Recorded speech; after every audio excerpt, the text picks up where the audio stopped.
The wind howled across the barren outskirts of the city, carrying with it the bitter tang of rust and smoke. Long before the first light of dawn, shadows had already taken shape, shadows of men who thrived where law faltered. In these forgotten zones, power did not belong to governments or uniforms, but to those ruthless enough to seize it. From the heart of this decay emerged whispers of a syndicate whose influence bled into every alley, every deal, every silence paid for in fear. And standing at the edges of this darkness was a man known only as Cain, once a soldier, now a ghost without a war. He carried no banner, no allegiance, only a relentless instinct sharpened by survival. Where others saw lawless streets, Cain saw a battlefield, and he walked it alone. The night had not yet lifted when Cain traced the outskirts of the old industrial district. The abandoned factories loomed like the carcasses of dead giants, their broken windows staring down at him like hollow eyes. Yet inside, the syndicate's presence pulsed strong, turning ruins into fortresses. Cain moved like a shadow among shadows, every step measured, every breath controlled. He had been watching them for weeks, their patrols, their exchanges, the silent codes hidden in hand signals. Now the pieces aligned, and the moment sharpened to a single purpose. Steel scraped faintly as he drew the knife from his belt, its worn blade catching the dim gleam of a streetlight. He preferred silence to bullets. Guns spoke too loudly, knives whispered. And whispers in a world like this carried farther. A guard leaned lazily against the factory wall, unaware of the death closing in. In one swift motion, Cain struck, a blur of precision and force. The man collapsed without a sound, swallowed instantly by the dark. Cain dragged the body into the shadows and pressed forward, never slowing, never hesitating. Above him the city stretched, indifferent to the violence buried in its veins. But Cain knew better. Every move here rippled outward. Every choice, every cut was part of a war most would never see. And Cain was not fighting for glory. He was fighting to end it. The deeper Cain pushed into the factory, the thicker the air became. Damp with oil, dust, and the faint stench of blood that had dried long ago. The halls were half collapsed, littered with rusted machinery, but every corner carried fresh signs of occupation. Boot prints in the grime, cigarette burns still glowing, faint echoes of laughter that didn't belong here. He crouched low, eyes scanning the maze of steel beams and broken conveyors. Ahead, two figures lingered near a stack of crates. They spoke in hushed tones, their hands restless, twitching toward weapons slung carelessly at their sides. To anyone else, they might have seemed relaxed. To Cain, their posture screamed anticipation. Guards didn't wait in silence for no reason. Something was being moved, something important. Cain's breath slowed, matching the rhythm of the shadows around him. He eased closer, slipping behind a collapsed support beam. His fingers brushed the handle of his knife again, but he hesitated. 2 kills would draw attention. Silence only lasted so long. He would need to choose his strike carefully. One of the men pulled out a flashlight, sweeping its beam across the crates. For a brief second, the glare cut across Cain's hiding place. His muscles locked. The beam slid away. He exhaled quietly. The taller guard grunted, tapping one of the boxes with the barrel of his rifle. Wood creaked. Cain narrowed his eyes. The crates weren't just stacked, they were sealed, reinforced with metal bands. Not supplies. Cargo. Something worth protecting. He filed the detail away and shifted his focus. He didn't need to kill them. Not yet. What he needed was information. He traced a path in his mind, the shadows near the overhead walkway, the blind spot by the ladder, the rhythm of their movement. Timing would be everything. The men turned their backs for half a breath. It was enough. Cain slipped upward, boots soundless on rusted steel, climbing to the catwalk above. From here, the whole floor spread out beneath him like a board of war pieces waiting to be moved. And there, at the far end of the hall, he saw them. Dozens of men, armed, organized, moving in patterns too clean to be random. And at the center, a figure who stood apart, issuing orders with the precision of someone used to obedience. The syndicate wasn't hiding here. This was no scattered outpost. It was a hub. Cain's jaw tightened. He hadn't just stumbled into their nest. He had walked straight into the heart of their operation. From the catwalk, Cain watched the operation unfold with surgical focus. Men moved in a rhythm too precise to be simple thugs. They carried crates with practiced efficiency, each one stacked onto reinforced pallets. Forklifts rumbled softly, maneuvering through the factory floor with a discipline that betrayed military training. Kane's mind sharpened. This wasn't contraband scraped from the streets. This was logistics on a scale that spoke of global reach. The Syndicate wasn't a gang. It was an army disguised in shadows. And armies only grew bold when they believed no one could touch them. He shifted along the catwalk, every step controlled, eyes scanning for patterns. Guards rotated in strict intervals, covering blind spots with mechanical precision. At the far end, floodlights buzzed to life, revealing a cargo bay where trucks waited in silence. Engines idled low, steady like heartbeats. Kane counted 3. Each could carry tons of weight. His gaze dropped back to the crates. A faint mark caught his attention, a stencil painted in black, small enough to be overlooked. Numbers, codes. He committed them to memory, the way a soldier memorizes coordinates. Whatever they were moving, it wasn't random. A sharp noise cut through the hum of engines, a shout, commanding and clipped. Kane's eyes locked on the central figure. The man was tall, his posture radiating control. He wore no insignia, but his presence drew gravity. The others deferred without question. Even from a distance, Kane knew this was a leader. Maybe not the top, but close enough to matter. The man gestured, and the crates were loaded onto the trucks with renewed urgency. Timing was critical. Whatever this cargo was, it had a destination, and Kane had no intention of letting it vanish into the city's veins. He crouched lower, calculating. There were too many to fight head-on. A direct assault would be suicide, but disruption, sabotage, that was possible. His eyes traced the pipelines along the ceiling, the fuel drums stacked carelessly near the bay. Opportunity was written everywhere if one knew how to read it. Kane's pulse steadied. He had one advantage. They didn't know he was here. Not yet. And in war, surprise was as lethal as any blade. The trucks roared to life. Engines coughed, lights flared. The convoy was ready to move. Kane's decision crystallized. If those trucks left, the Syndicate tightened its grip. If they burned here tonight, the enemy would bleed. He slid his knife back into its sheath and reached for the charges strapped to his belt. Quiet weapons for a loud message. The war was about to begin. The catwalk trembled faintly under Kane's weight as he moved, the factory's steel bones groaning with age. Below, the convoy prepared to roll. Men barked orders, their voices cutting through the roar of engines. The leader stood near the bay doors, hands clasped behind his back, watching with the calm of someone certain of victory. Kane slid into the shadows near a tangle of pipes. His hands worked fast, placing the first charge against a fuel line that ran overhead. A soft click confirmed the magnetic hold. He checked the timer, silent, merciless numbers beginning their descent. He moved again, swift as a phantom, planting the next. Each motion was ritual. He had done this before. Deserts, jungles, cities drowned in fire. But this time there was no war banner, no commanding officer. Just him against the machine of a syndicate that had spread too far, too deep, and in the silence of his mind, Kane welcomed it. Solitary wars were cleaner. A sudden clatter broke the rhythm. A guard dropped a wrench, the metallic crash echoing up toward the catwalk. Heads turned. For a fraction of a second, Kane froze. The guard's flashlight swept upward, climbing the steel ribs of the ceiling. The beam neared his position. Kane pressed flat, breath locked inside his chest. The light lingered, swaying across rust and shadow. Then it passed. The guard muttered something and turned back to his post. Kane exhaled, controlled, steady. He continued, faster now. He planted the final charge near the fuel drums stacked by the bay. One spark here would chain through the entire hall, enough to gut the operation in a single strike. From above, he scanned the floor again. Men finished loading the last of the crates. The leader gave a sharp gesture, and the first truck's engine roared louder, ready to roll. Time slipped thin. Kane retreated into the rafters, thumb brushing over the detonator. His eyes locked on the convoy below. He didn't smile. There was no satisfaction in destruction, only necessity. The trucks lurched forward. The first crossed the bay doors. Kane pressed the trigger. For half a heartbeat, silence. Then the world tore itself open. Flames erupted in a chain, ripping through the fuel lines, cascading into the drums.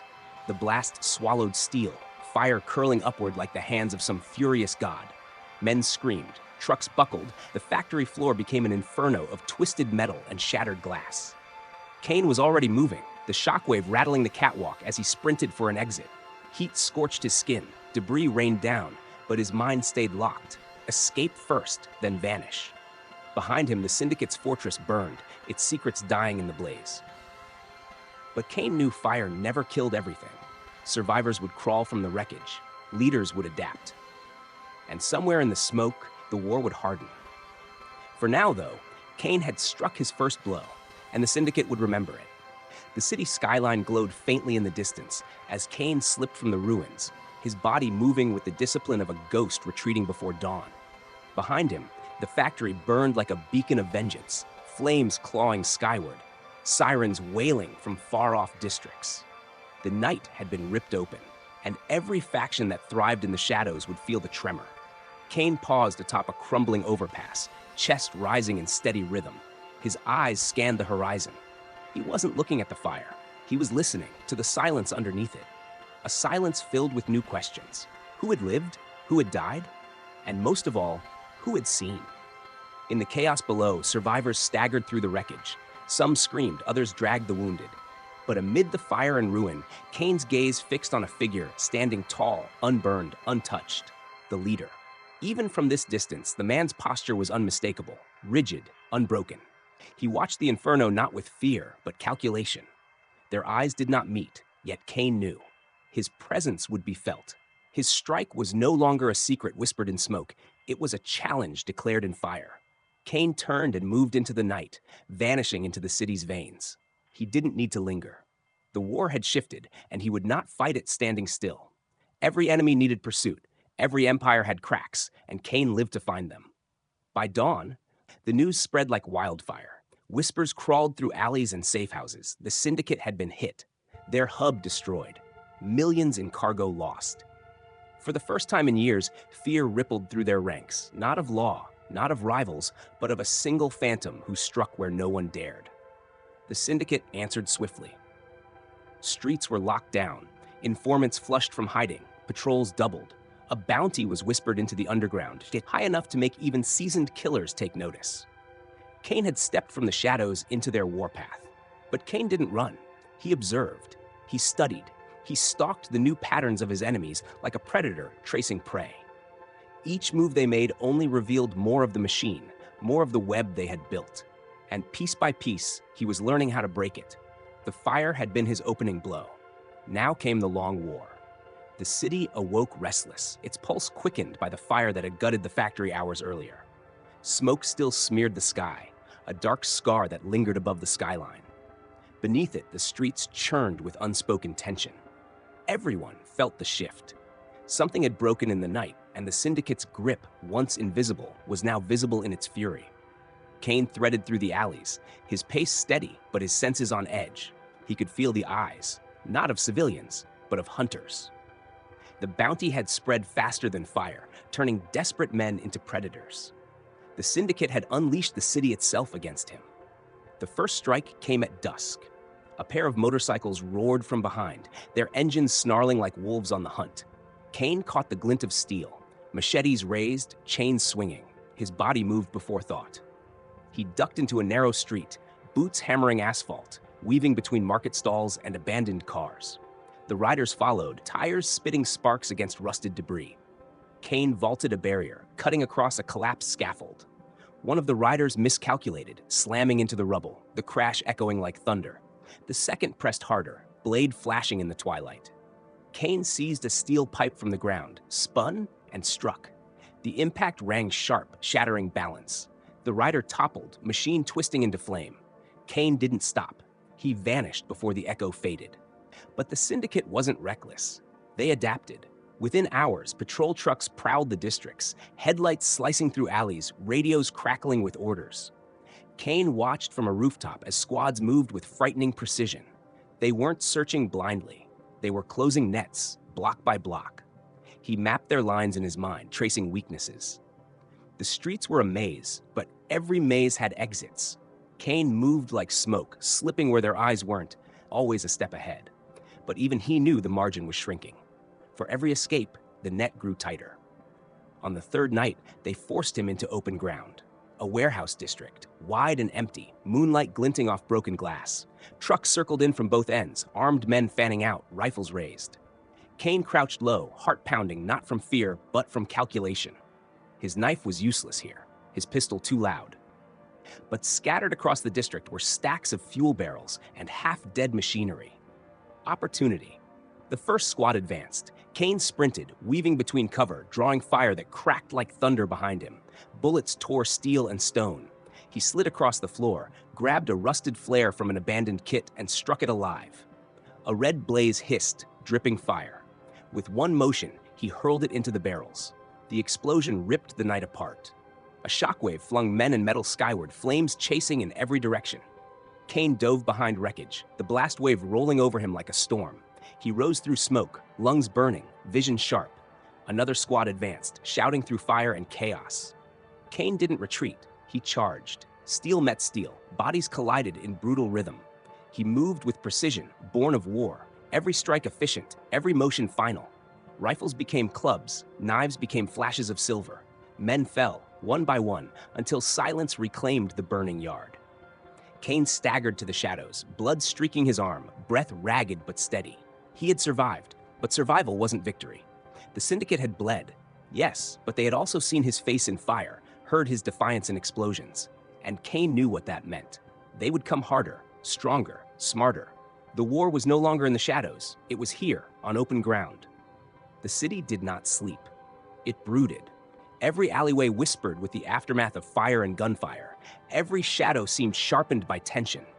The Syndicate's men prowled like restless hounds, their presence no longer subtle but brazen, as if to remind the city who still held the leash.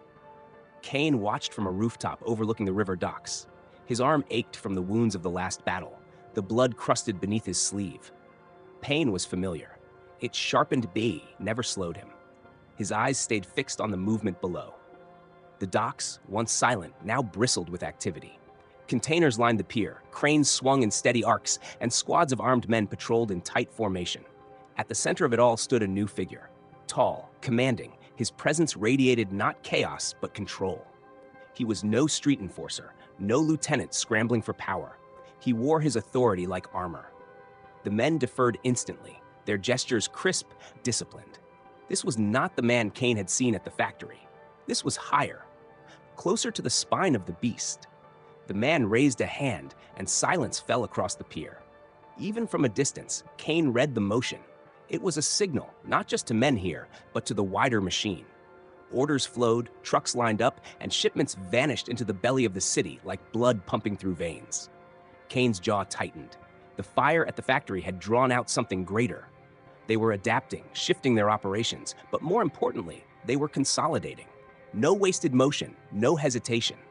This man was dangerous not because of brutality, but because of clarity. Kane's mind calculated. A direct strike here would be suicide. The docks were fortified, every angle covered. Yet he couldn't simply watch. Each shipment that left was a victory for them, a step further in their quiet conquest. He shifted his gaze to the containers. Symbols marked their sides, not random, but the same codes he'd seen on the crates at the factory. Consistency meant logistics. Logistics meant a network. And networks had weak links. His fingers brushed the edge of his gear. Sabotage had worked once, but fire alone would not end this. He needed something deeper. Proof, disruption that reached beyond violence, something that tore at the very structure of their power. Down below, the leader turned, speaking to a man at his side. For the first time, Kane saw his face under the cold floodlights. It was calm, sharp, intelligent. The kind of face carved not by rage, but by patience. Kane committed it to memory, a face that would haunt him until the war was done. As the trucks rolled out, Kane melted into the night. He would not strike yet, not here. The docks were their strength. He needed to drag them into weakness. And to do that, he would have to follow the bloodline of their empire further than ever before. The city's underbelly breathed differently at night. The neon glare faded, and in its place came the murmurs of hidden trades, whispered passwords, and eyes that lingered too long in the dark. Kane walked among them, a shadow among shadows, his wounds masked beneath the rhythm of his steps. He had traced the markings from the dock containers to a district the city pretended not to see, an industrial maze where warehouses doubled as gambling dens, chop shops, and debt collector offices. It was here that the Syndicate's blood pumped strongest. Inside a rusted warehouse, voices hummed with coded transactions. Men huddled around ledgers, shipments logged with precision, every line a pulse in their empire's body. But Kane was not here for ledgers. He was here for whispers. He found them in the smoke-filled backroom of a bar connected to the warehouse. A bartender with eyes too sharp to be ordinary slid him a drink without asking. "You're not from here," she murmured. "Neither are you," Kane replied. For a moment, silence stretched between them.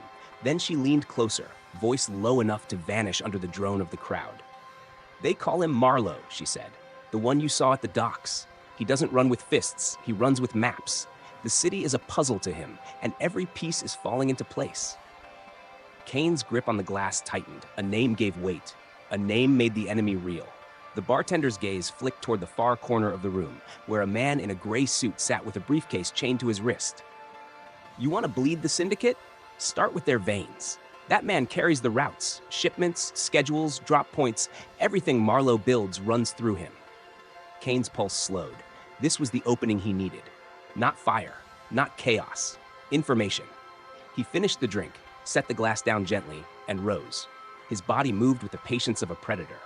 The gray-suited man never saw him coming until the weight of Kane's hand pressed down on his shoulder. The briefcase, the chain, the roots.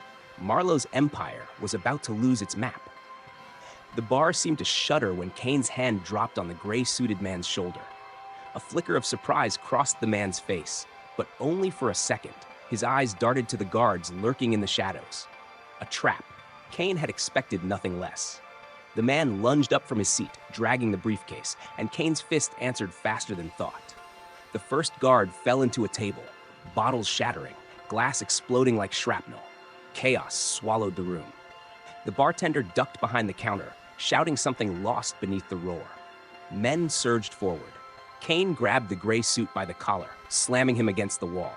The chain rattled violently, the briefcase clanging as it swung. One hand held the man pinned. The other drew the knife hidden at Kane's belt. Clean, sharp, silent. But Marlowe's syndicate had no shortage of teeth. Two enforcers burst through the back door, bigger than the rest, with iron pipes in their fists. Kane ducked the first swing, the pipe splintering the wall where his skull had been. He rolled, came up low, and drove his shoulder into the second man's gut, lifting and driving him through a table that collapsed under the weight. The gray suit tore free in the confusion, bolting for the exit, briefcase dragging at his wrist. Kane cursed under his breath and gave chase. Out in the alley, the city's underbelly seemed to hold its breath. Neon bled onto wet pavement, painting the chase in broken colors. The man sprinted, chains rattling, the briefcase clutched like a lifeline. Behind them, footsteps thundered. Reinforcements. Marlowe's hounds had been waiting. Kane moved like a shadow given form. He closed the distance, his boots pounding the pavement in rhythm with his heartbeat. The gray suit glanced back, panic etched into his face. Too slow. Kane tackled him at the mouth of the alley. They hit the ground hard, the briefcase skidding across the slick pavement. Pain shot through Kane's ribs, but he ignored it, rolling to his feet as more figures closed in from the darkness. 4 men, armed and hungry for blood. Kane scooped up the briefcase, chain still attached to the man's wrist. With one brutal twist, he wrenched the man's arm till bone snapped. The scream was lost in the night. The chain came free. The case was his. The hounds attacked at once. Pipes, blades, fists. Kane fought like a storm, striking fast, never still. One man went down with a shattered jaw. Another crumpled after a kick drove his knee sideways. The last 2 pressed harder, driving him against a wall. Steel scraped against his ribs. Kane gritted his teeth, slammed his elbow into one man's throat, and snapped the other's wrist until the knife clattered. The fight ended as suddenly as it began, bodies groaning in the alley, Kane standing above them with the briefcase in hand. Blood dripped from his knuckles, his breath ragged. He glanced down at the black case, its weight heavy with secrets. Routes, shipments, drop points, the skeleton of Marlowe's empire. For the first time, the city's shadowed puzzle began to come apart. And Kane, limping back into the night, carried the piece that could unravel it all. The nightmare finally ended. Marlowe was captured, the secret formula secured, and the long chain of betrayals finally cut. Kane stood on the rooftop, the cool wind brushing against his face, carrying away the dust and chaos of the battle. Beside him, Alara leaned against the railing, her eyes soft yet tired. "It's over, Kane," she whispered. Kane gave a faint smile. "Yes, for once, it's really over." Down below, the city lights shimmered like a sea of stars, alive and untouched by the violence that had nearly consumed it. The world kept turning, the night sky vast and infinite above them. For the first time in a long while, Kane allowed himself to breathe, deeply, freely. He wasn't a hero, and he wasn't searching for glory. But in this fleeting moment of peace, he felt whole. Alara reached for his hand. He took it without hesitation. Together, they walked away from the rooftop, leaving behind the darkness and stepping into the quiet promise of tomorrow.